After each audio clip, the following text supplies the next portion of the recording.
Good evening and welcome back to the Masonic Round Table, a weekly hangout where Masons from around the country get together to talk about Masonic news and opinions in a friendly and social manner. The standard disclaimer applies. The thoughts and opinions expressed here are solely the opinions of the participants and do not represent any Grand Lodge statements or positions. Make sure to keep your conversations open for the public and on the level. Tonight, as usual, we are soliciting questions and comments from you via Twitter at Mason Roundtable and or with the hashtag TMR episode 22.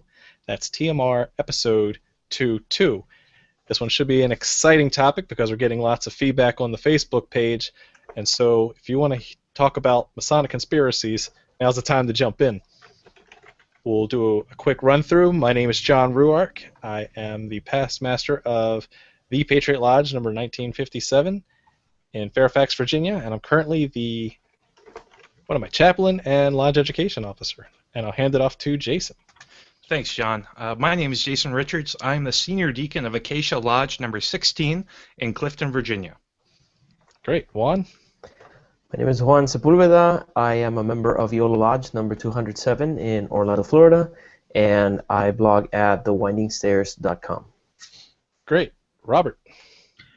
Brother Robert Johnson, Waukegan Lodge number 78. I'm the senior warden there, and I do my podcast at wcypodcast.com. And last but not least, the Unabomber. I mean, who is this guy? What happened to Nick Johnson? Wake up, sheeple. 35. You can find my stuff at they'realwayswatching.com.org. And I'm very happy to have been invited onto the show today to talk about the Masonic conspiracies. I don't know if you guys know, but you guys are Masons, but just not high enough. So I'm here to help you out. We don't live in Colorado. Not yet. Oh my gosh. Oh, Nick is not. That went much better than I planned. Wow. Okay, so before we get into the end of the show, whatever Nick comes up with, let's start off with a quick round of Masonic news. The big thing this week was the post on, of course, Chris Hodap's blog regarding a White House petition concerning bogus Freemasonry. And I will share the screen while we start to discuss. Y'all heard of this? Yeah, it was brought about by our friend Charles Harper. If you can hear that over Nick's hoodie noise. And basically, he's petitioning the White House to give regular non-clandestine Masonic organizations some sort of legal protection from his so-called spurious lodge organizations, or as he puts it, peoples falsely representing themselves as Freemasons. Mm-hmm. Right, so we had Charles. Go ahead. I'm sorry. It's an actual law in New York, I think, on the books that it's illegal to represent yourself as a Mason if you're actually not one. Yeah, it's a misdemeanor offense, actually. So I thought it's interesting that the White House petition actually needs 100,000 signatures by August 4th. I'm like, are there like 100,000 Masons in the United States? Well, I think it's standard fare. I mean, it was the same kind of thing they do for all petitions, that they have to have a threshold. But yet even stranger things have passed that threshold, like the Death Star, the United States should build a Death Star petition. That actually reached over 100,000 signatures, and it was a great comment. What's that, Robert? I said Jay Carney's response to that was amazing. Yeah, it was hilarious. But this one is meant to be a little bit more serious. We've had Charles Harper on in the past, and we've definitely heard his opinions and passions about spurious Masonry, as he calls it. And this is his approach to get this thing started, to have that dialogue and try to approach this so people aren't hurt in the future, which is, I think, the intent, that people are getting hazed, people are getting robbed, of their money, and he wants to see this at a national level.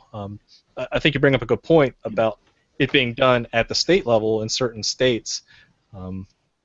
But this is yet another way to kind of approach the problem. If nothing else, it's good at Yep. You get the thing going around, people will actually start to take a look at the petition and say, wow, is this really a problem? And they can then start their own dialogue and start researching for themselves. Mm-hmm. Right. I think anything that sparks the discussion is worthwhile. Mm-hmm. Good. Anything else Masonic news related before we jump into our main topic? Because I live in Minneapolis, I would be remiss if I didn't say that the Imperial Session of the Shriners is in town. So at this moment right now, I'm guessing the Shriners are still in parade in their tiny little go-karts down Nicollet Mall. And so they're mini Corvettes, not go-karts. Yeah, those. And so they downtown. I work downtown, and all kinds of shrine stuff is happening. I've seen fezzes everywhere. It was just crazy. So the question we all want to know is, have you received a petition to join the shrine? That would be this many. Holy smokes, that's a lot. Yeah, I'm starting to think I need to have like a collection. Like get a bunch of those plastic sleeves and just go over there and just say, I'm from Illinois, I'm from Washington State, and I just put them in there and say, look at all these things I got, kids. You could wallpaper your house with them. Yeah. That's great. No. The Shrine's a great organization, and their charity is second to none. So we love those guys very much. Nice save, Richards. All right, let's jump into the meat and potatoes of tonight's broadcast, which is Masonic Conspiracies. We've talked about this for a while. Robert Johnson's covered lots of little segments of that. Oh, or a big announcement. Neglecting the huge announcement. Yes. Or a big announcement. So, which is not a conspiracy. This is an actual thing. Jason, go ahead. Yeah, I plugged the Facebook page really hard and said at the beginning of the episode we're going to have a big announcement, figuring that everybody would stick around for the conspiracy theories afterward. But we'll see like 20 viewers drop off after we make the announcement. So a couple months ago, I came to you guys on the Facebook page to say, you know what, we're incurring a number of costs getting this show to iTunes. We have to pay for data hosting, and right now we've been doing the show out of our own pockets, and it's something we love to do. So we don't mind that. However, before it gets cost prohibitive, we'd like to try to institute some sort of fundraiser. And the thing that I threw out to everybody was, hey, what if we minted an exclusive The Masonic Round Table lapel pin? Is that something that you all would be interested in getting for a donation to the show? And we received a phenomenal response from everybody. Everybody was really on board and really excited. So thankfully tonight I can say that we went ahead through a generous donation from one of our good brothers who actually donated enough money for us to actually mint our first run of these lapel pins that I ended up designing. And we have them ready to go, and for a donation of $10 to the show, you can have your very own exclusive the Masonic Round Table lapel pin. So if John is screen sharing the design right now, it's something that we came up with. It was myself and brother Juan Sepulveda, who I drew a lot of inspiration from his artwork that he's so artfully crafted on the Facebook page. And my goal was to put as much symbolism into as simple of a pin design as possible. So right there you have the square and compasses, but if you notice in the center of the pin, it's not a G, it's actually a circumpunct.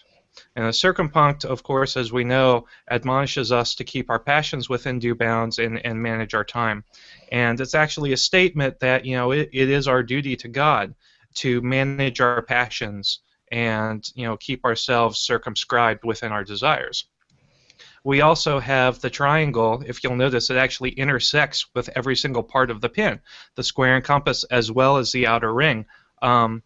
to denote the fact that the three tenets of Masonry, brotherly love, relief, and truth, are universal, and they transcend everything, and they tie everything together in this great fraternity of ours. And we, of course, have the name, the Masonic Round Table, on top, but on bottom, we have the words "more light," which is our admonishment to everyone out there to continue the discussion that we start on the show and to keep searching for more light, because the day that you stop learning and the day that you stop searching for more knowledge is the day you get put in the ground. Learning is a lifelong endeavor, so you need to keep searching for that light as long as you're walking this earth. And then finally, the five pointed stars represent the 5 hosts of the Masonic Round Table, but it's more than just that. It's our hope that as stars, it's our goal here on the show to spark discussion and spark a flame and a thirst and discussion in a really neat lapel pin. It's actually pretty small. It's only about 3/4 of an inch, but it turned out fantastically well. You can go to our website, www.themasonicroundtable.com, and we've got a PayPal link up there, and as soon as you make a donation, I'll do my best to get that in the mail to you as quickly as possible. And with that, that's our great announcement. So I'll put something up on the Facebook page as well after the episode is done. Yeah, Jason, you did a great job organizing that, putting that together, designing it. I think it turned out fantastic, and we're very happy with how it turned out. Just to remind everyone, it is live now. If you go to the MasonicRoundtable.com/shop, or there's a shop link at the top, you can buy one of these right now. So we're really not hawking wares too much. We're just trying to say this is a neat thing that we like to offer, and it helps pay for our show costs. This is entirely out of our pocket. We don't run ads, and so this is our way of kind of giving back to you for those who've donated and who wish to continue to do so. So thank you very much. And another great thing about it is that the vast majority of the proceeds from each sale actually goes right into the show, just because we had that very generous donation from one of our good friends and brothers who actually paid for the initial run of the pins. So anything you can do will help us out. Our first order of business is just to get us caught up on iTunes, because we're about 8 or 9 episodes behind, and we want to get those up as soon as we can. So thank you all for listening to us ramble on. And sorry about my awesome old telephone ring. It's recorded forever now.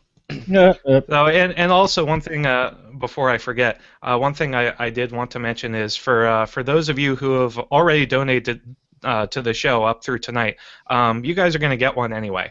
So just so you know, just as a thank you for donating to us, without the expectation of receiving anything tangible in return.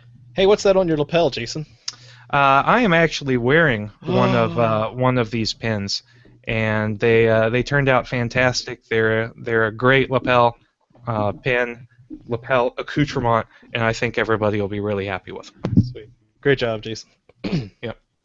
Let's talk about fun stuff now. Conspiracies.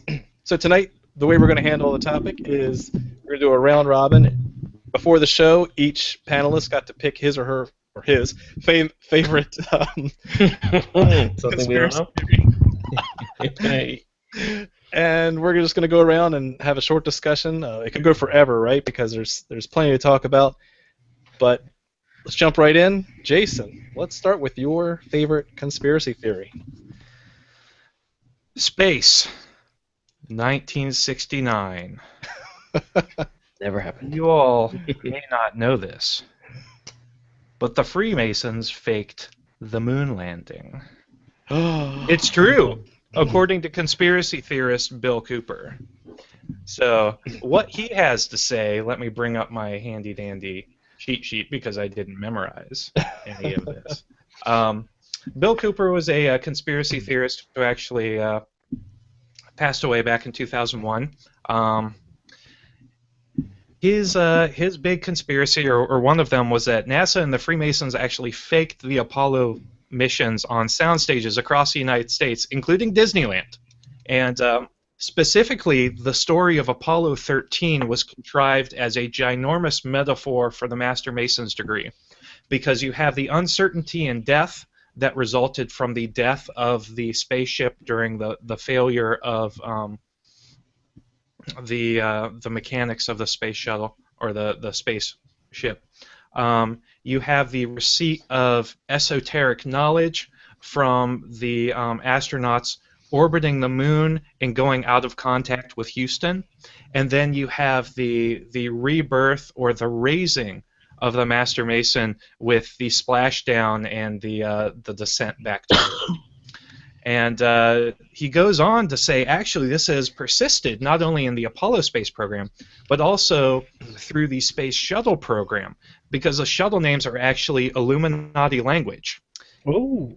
Their Illuminati language, thusly, a Columbian enterprise to endeavor for the discovery of Atlantis, and all the challengers shall be destroyed. Which, frankly, I think is just really, really low as far as... Yeah, that last part's a little in bad taste. It's in bad taste. Yeah, as simple as that. So he goes on and cites a couple things. He says the head of NASA during the Apollo space program was C. Fred Kleinknecht, who was subsequently awarded the position of Sovereign Grand Commander of the Scottish Rite Southern Jurisdiction here in Washington, D.C., for his work on faking the Apollo program. The funny thing is, Fred was actually a Mason, but his brother Kenneth was actually Sovereign Grand Commander of the Scottish Rite. One of the other things that Bill Cooper mentions is that all of the early astronauts were Masons. Of particular note, Neil Armstrong has a photograph of him in a spacesuit wearing a Masonic apron, and this photograph resides in the House of the Temple in D.C. Now, Brother John Ogiano and I were actually over at the House of the Temple a couple weeks ago, and we did not see any such photo, which was probably due to the fact that Neil Armstrong Jr., the astronaut, was not a Mason. His father was. But it's interesting to note that Bill Cooper completely overlooked the fact that Buzz Aldrin was not only a Mason, but he brought a Scottish Rite flag with him to the moon. That actually happens, right? Yes, that actually did happen. So, was the moon landing faked by Masons? We'll probably never know, because NASA ran out of pre-filmed episodes on those, soundstage at Disneyland, and abandoned the moon program because it was impossible to continue the hoax without it being discovered. Womp womp. The pilot was great, though. Don't forget absolutely. the Moon Lodge that they founded, right? That's yes, Tranquility. Tranquility Lodge in Houston, Texas. Actually, dues are only, I think, like $20 a year. We have several brethren here in the Virginia area that are actually members of Tranquility. Mm-hmm. I wanted to mention something. You guys can hear me well, right? Yes. Yeah. I had to switch equipment halfway. One interesting detail about Buzz Aldrin, we know the first words spoken on the moon, a lot of people think that are one small step for man, one giant leap for mankind. As a matter of fact, if you look at the transcripts of the communications between the moon, the crew that was on the moon, and NASA down here, the first words to ever been mentioned from the surface of the moon were actually contact light. So 50% of the words have a Masonic connotation, and they were said by none other than our brother Buzz Aldrin. That's a real conspiracy. It's true, all of it. You guys, too bad we can't screen share because video doesn't come across very well, but you guys have all seen that awesome footage of Aldrin decking the guy who supposedly said he faked it. Oh, Yes. that's right. Yes. I forgot about that. Yeah, that guy had forgotten who was the boss of that event. Yeah. Nice. Wow. So yeah, no, thanks for the background, Jason. I think you covered a lot of the myths and the corrections, as well as some of the realities that actually did happen. That's awesome. Let's give some other guys a chance. Juan, what did you come up with? Well, I want to talk about somebody who has been of great influence in my life, who I never met, and neither of you had met. But John's doing the Leo Taxel Lucifer discussion. Oh, never mind. So you have met Lucifer. No. I have. Walt Disney. Walt Disney. A lot of people believe that Walt Disney was a Mason and that his Masonic influence continues to permeate all the films and all the projects that have followed him. But as far as concrete evidence, there is evidence that he was a Demolay. But there's nothing exists that we have, at least that I have found, that he was an actual Master Mason. Well, what about Club 33? Club 33. That's right. It's here in my notes. There's very little advertised, actually nothing advertised about a Club 33, which is an actual facility that is in Disneyland in California, and it is a private club. There's a private membership club, and if I shared some of the details of it here, I would get in a lot of trouble, so I'm not going to talk about it. But what I will talk about is several instances in which some Masonic things have shown up in Disney films. And one of the first ones that I got really excited about finding was Gravity Falls. I'm sure, have any of you seen Gravity Falls? Oh, my kids love that show. Oh my God, I love that show. In 2012, Disney released a program. It's an animated show called Gravity Falls, and it's about these two kids that go to their uncle's house business, which is called Mystery Shack. I had some illustrations to share with you, but I can't project them due to my lack of knowledge of the system, but we will have those in the post that accompanies in our website. So when you go to the MasonicRoundtable.com, not today, let us sleep and then work on it, you'll see some of the images. But Stan, the uncle, has a fez in the show. Huh. And some people say that, of course, that's to influence the children to admire the leadership of the Shriners, which happen to be Masons by default. And yeah, peppered throughout the program, you'll find square and compasses, all-seeing eyes. It's full of a lot of little things, and there's one frame within the intro, just one frame that flashes on the screen for a split second, that has in the middle a pyramid with an all-seeing eye, and it's circled with a whole bunch of cryptic symbols. So I can't wait to hear your opinion on that little image. I actually had to play pause on my DVR, play pause until I could stop it in that frame, and then I took a picture of it. That's awesome. Yep.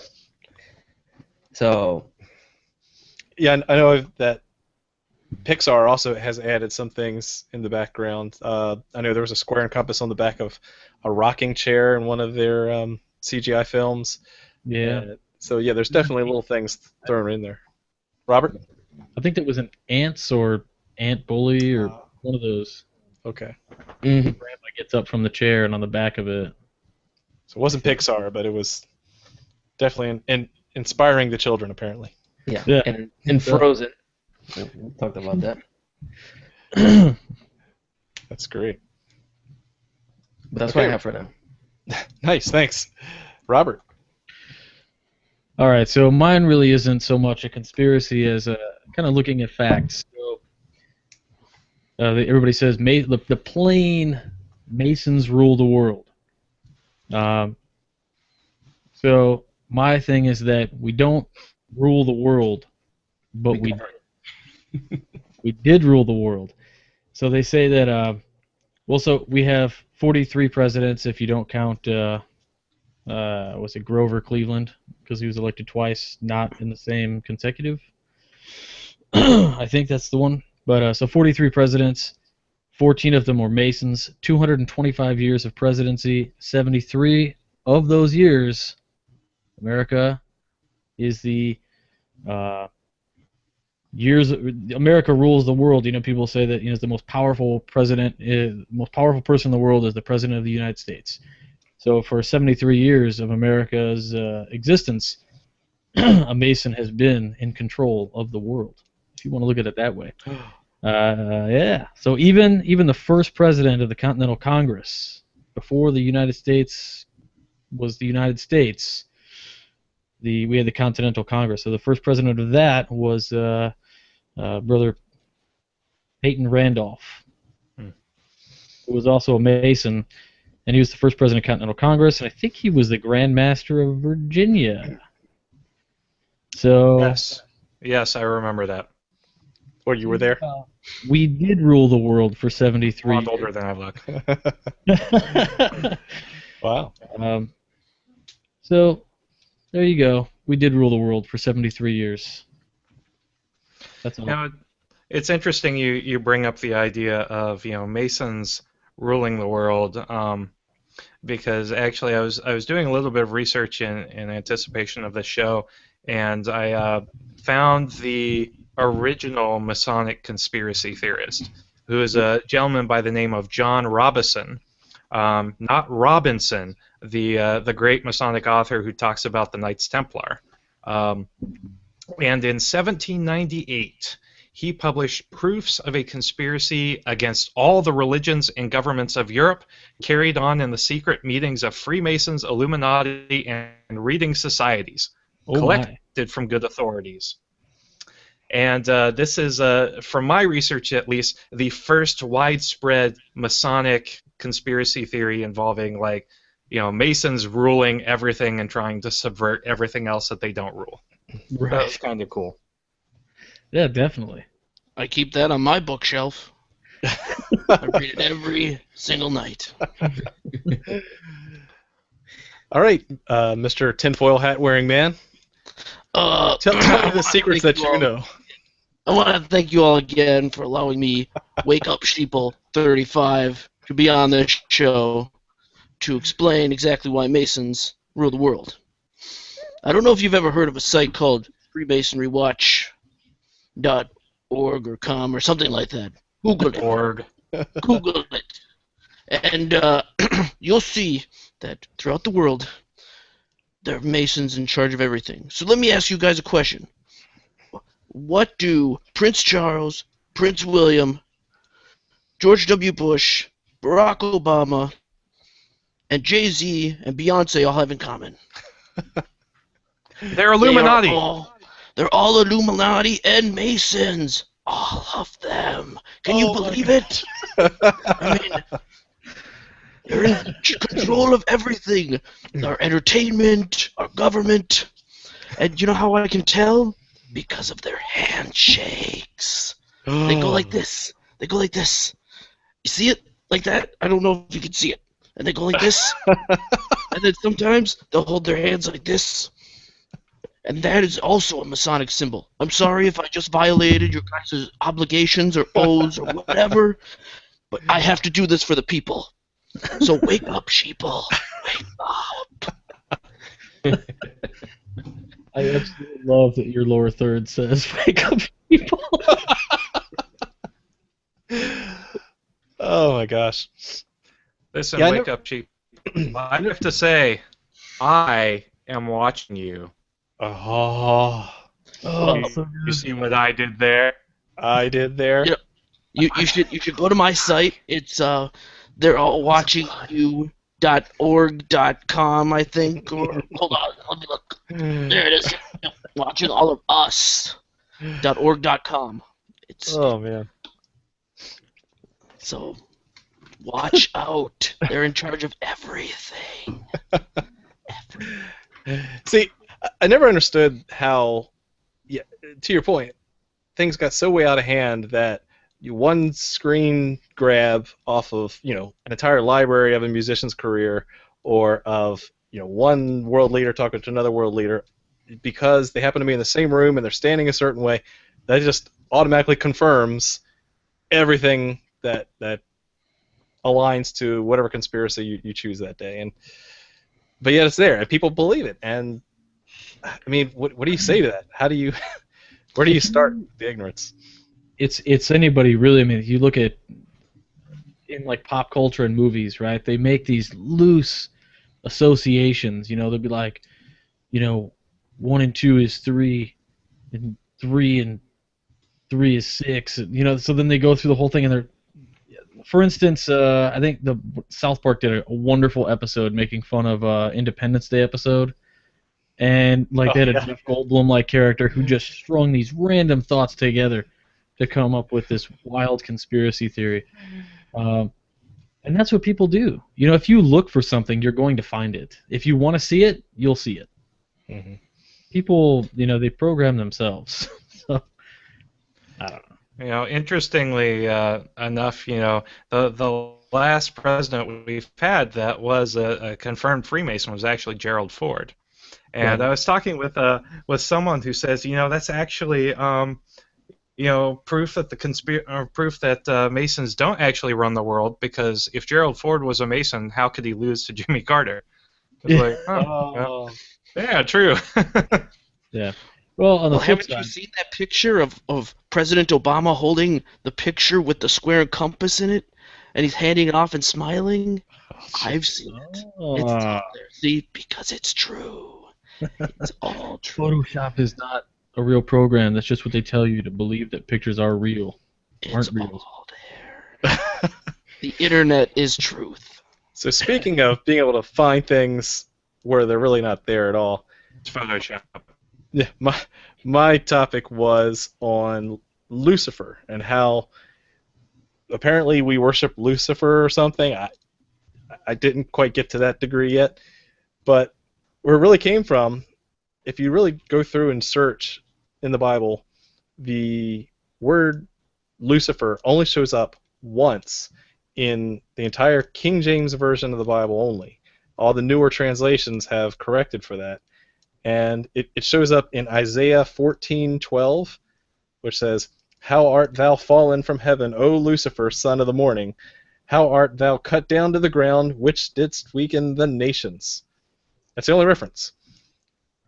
And if that, what is the context of that? Does that mean that it's Satan? I mean, because it's come down from the heavens?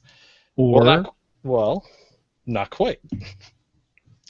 Because Lucifer actually is a Latin name, not a Hebrew text, which is kind of interesting. If a lot of that was original Hebrew, people that were writing that Bible verse, why would they choose a Latin translation for that terminology? And in fact, what they were referring to was the Roman god name for the planet Venus.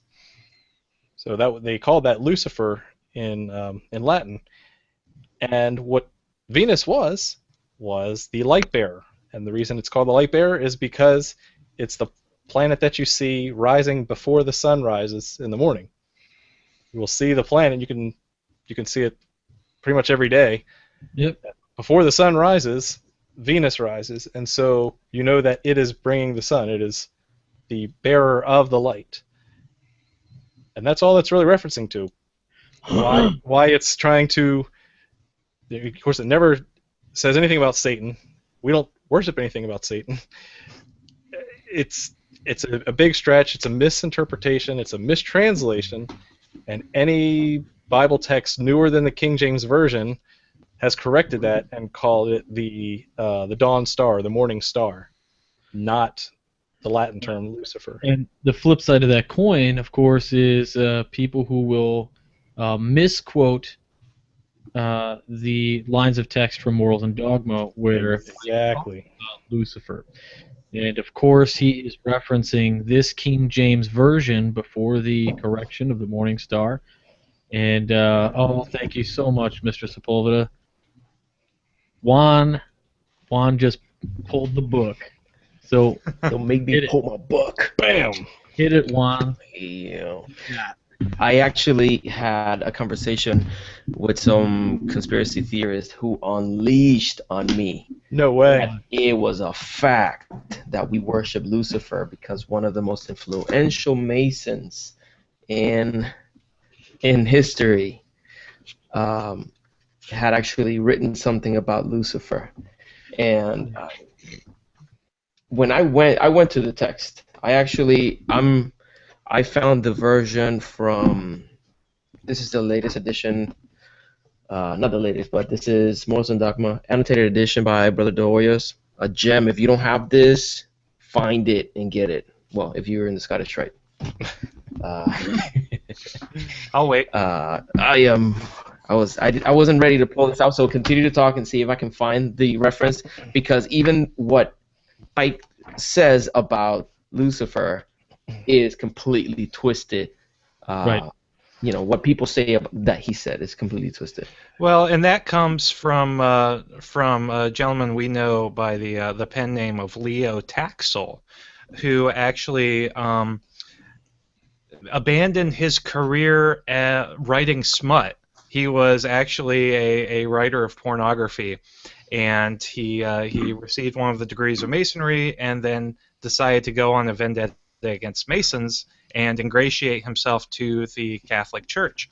And he made up this fictional character, Diana Vaughn, who was a nun in Albert Pike's employ. And Albert Pike was dictating these things to Diana Vaughn to take to the Supreme Pontiff Council of the Scottish Rite. And one of the things that Albert Pike supposedly dictated to this fictitious character is that in the 30th, 31st, and 32nd degrees of Scottish Rite Masonry, Masons actually learned that the ubiquitous god of Masonry is actually Satan, and it's called like the Luciferian doctrine. The interesting thing about this, however, is that Leo Taxel, always being a good sport about everything, invited everyone to this big town hall where he actually recanted everything in front of a crowd of hundreds of people, to the point where the Catholic Church and all of the anti-Masonic magazines in which he had been published actually fully recanted and flat out mentioned and agreed with the fact that they had been duped on this fact that Masons worship Satan. The problem is today, people still find it convenient to say, well, I heard back then that Masons actually worship Satan. Masons don't worship anything. Freemasonry is not a religion. Mm-hmm. Well, and you've seen that the very short-lived career, Victoria Jackson, she was like a comedian that was in UHF, and I can't remember what else. She had like the high nasal voice or whatever, but somebody had noticed that that was Fran Drescher, not Victoria Jackson. That's the one.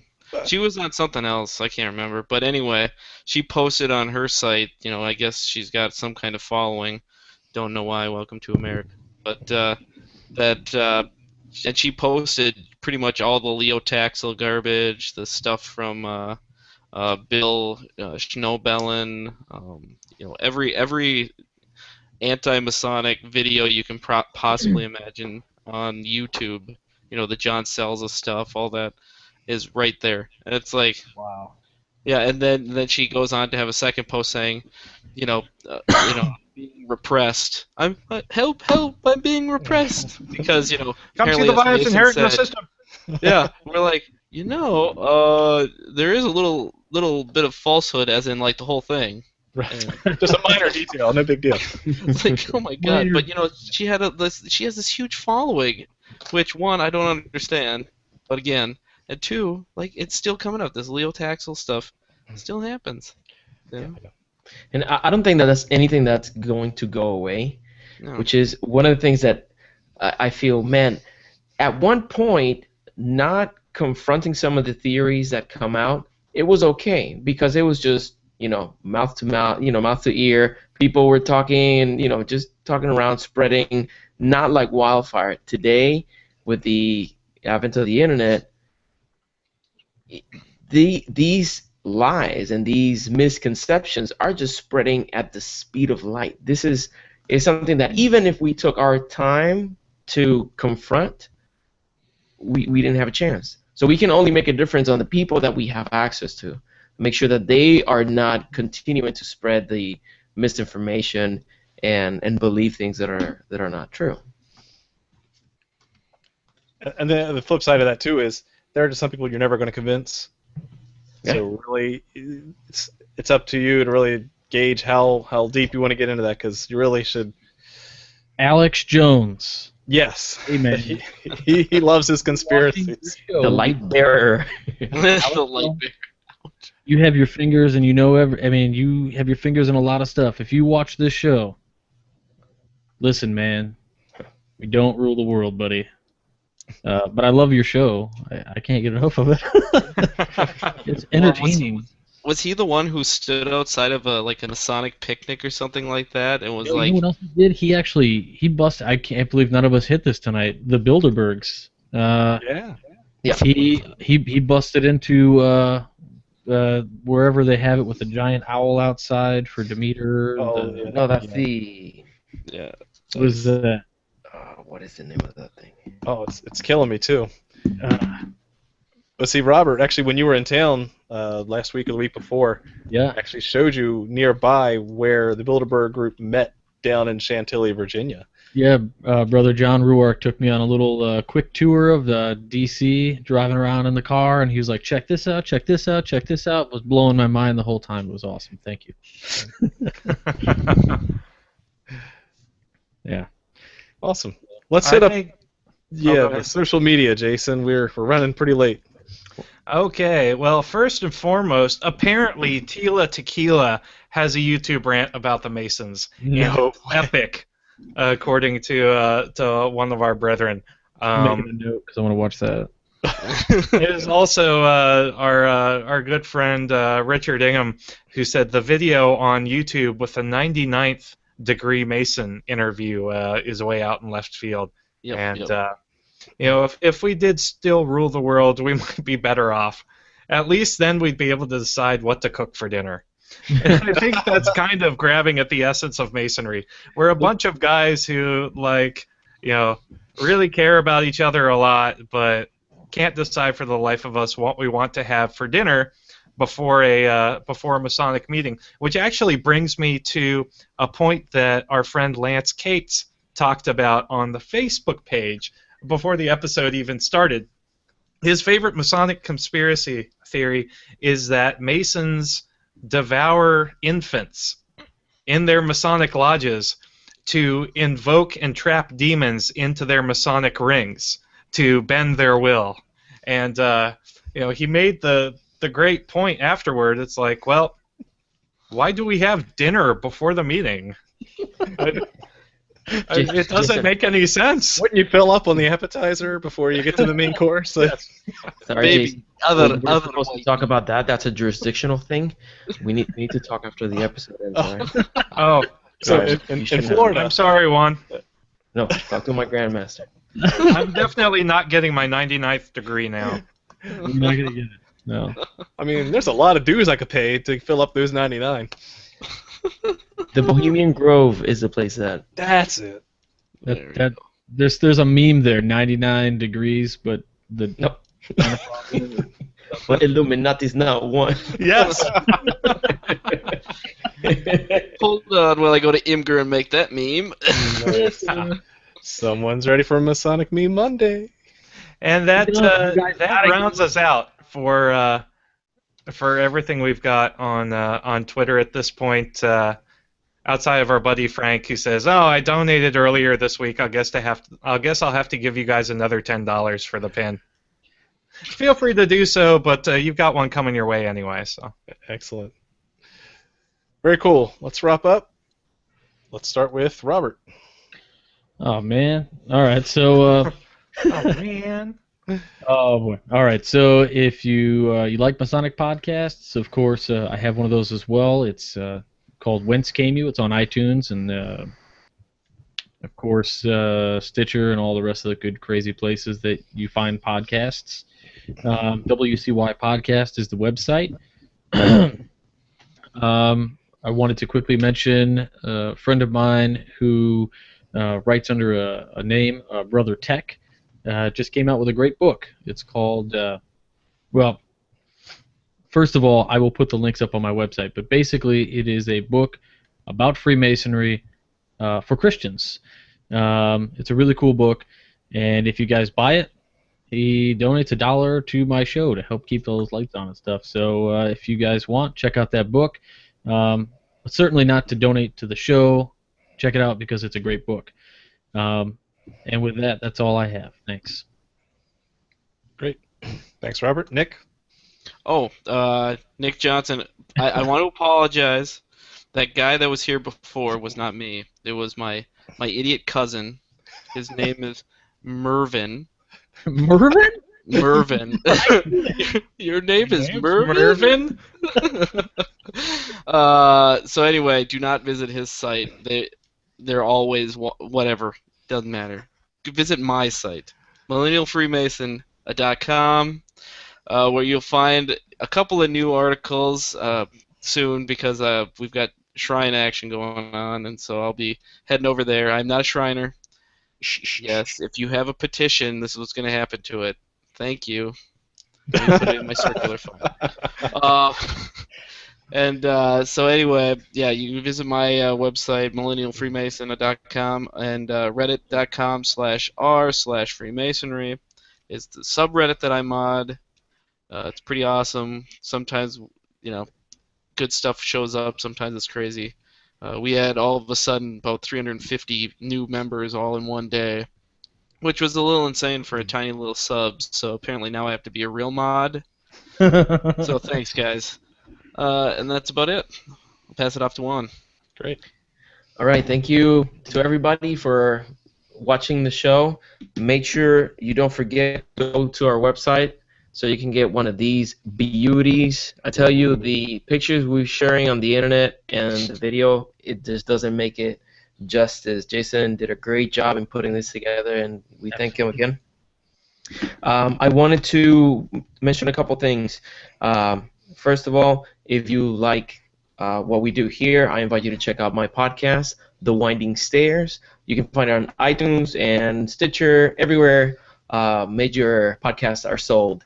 So check it out.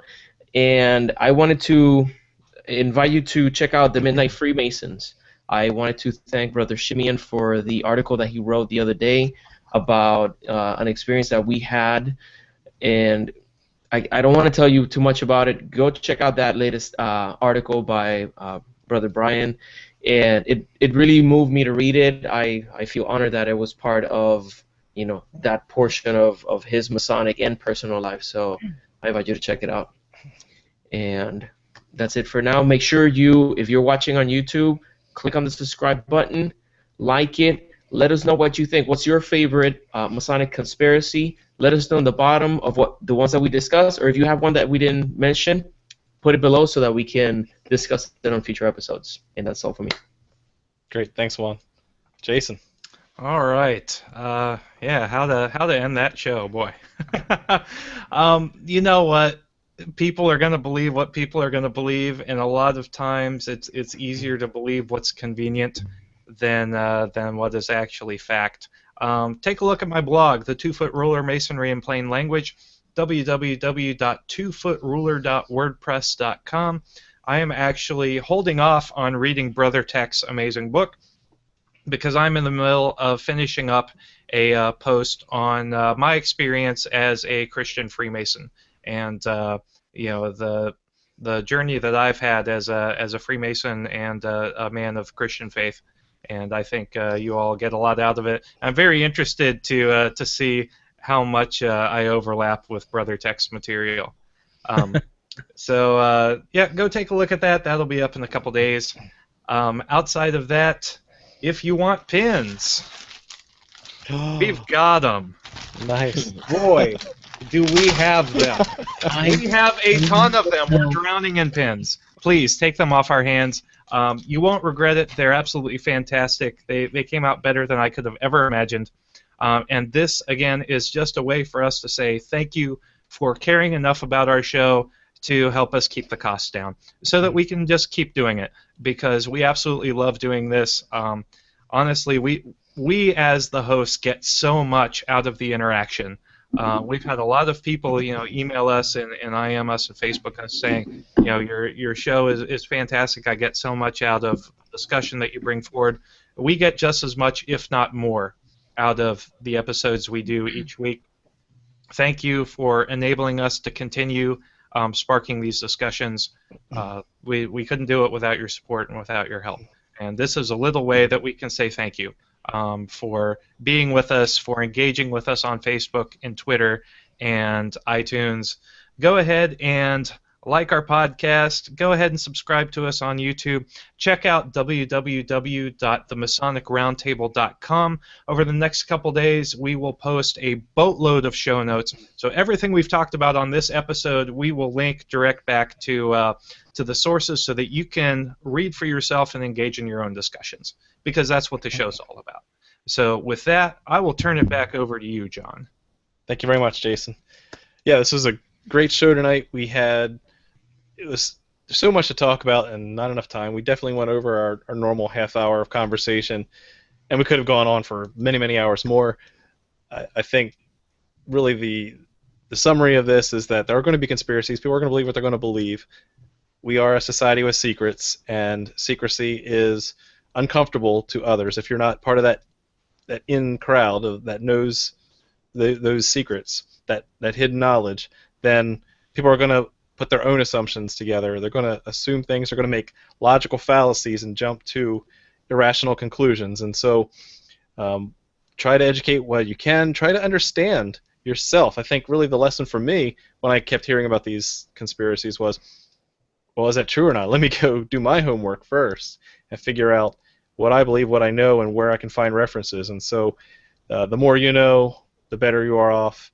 And with that, I'll just repeat what everyone else has said. Thank you very much for your interactions, your comments, and check out our new pins.